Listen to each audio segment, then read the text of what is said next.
మీరంతా కూడా చూశారు. ఇక్కడ పరిస్థితి ఏమిటి అని చెప్పి చూస్తే కనీసం ఇక్కడ ప్రజలు గత 4 రోజుల నుంచి వీళ్ళ కరెంటు లేదు, 4 రోజుల నుంచి వీళ్ళు నీళ్ళల్లోనే ఉన్నారు. వీళ్ళకి కనీసం డబ్బుల కథ దేవుడు ఎరుగు, తిండి కథ దేవుడు ఎరుగు, కనీసం నీళ్ళు ఇచ్చే వాళ్ళు కూడా లేరు. ఇవాళ నేను ఈ ఏరియాకి వస్తున్నాను అని చెప్పి ఇవాళ కాసేపటి కిందట కొద్దో గొప్ప అక్కడికి వచ్చి ఏదో ప్యాకెట్లు ఇచ్చారట. నేను అడిగా ఇక్కడికి వచ్చినప్పుడు వీళ్ళందరినీ కూడా రాత్రికి ఎక్కడ పడుకుంటున్నారమ్మా అని చెప్పి. రోడ్ల మీద పడుకుంటున్నారు ప్రజలు. మిగిలిన వాళ్ళకైతే అక్కడ రిలీఫ్ క్యాంపు గురించి ప్రస్తావనే లేదు.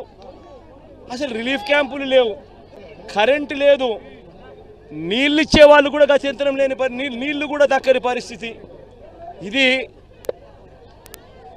ఈ ప్రభుత్వంలో శనివారము, ఆదివారము, సోమవారము, మంగళవారము, ఈరోజు బుధవారం, ఈరోజు 5వ రోజు ఇదే పరిస్థితి ఇక్కడ కనిపిస్తూ ఉంది. నేను అడుగుతా ఉన్నా, ఇంత దారుణంగా మేనేజ్మెంట్ చేసిన పరిస్థితులు గతంలో ఎక్కడైనా జరిగాయా? ఇంతకుముందు ఎప్పుడైనా చూసారా? ఇంతటి దారుణంగా ఎప్పుడూ కూడా మేనేజ్మెంట్ చేసే పరిస్థితులు ఎప్పుడు జరగల. మా హయాంలో కూడా వరదలు వచ్చాయి.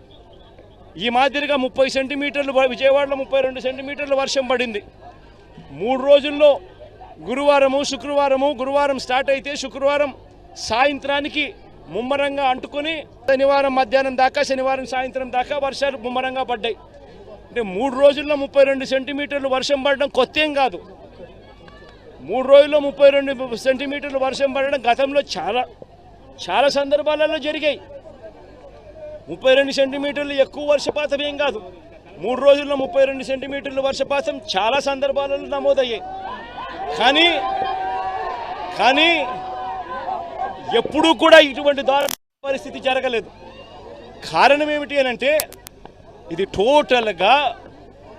టోటల్గా గవర్నమెంట్ అన్నది తాను చేయాల్సిన కార్యక్రమం చేయకపోవడం వల్ల జరిగిన అఘాయిత్యం.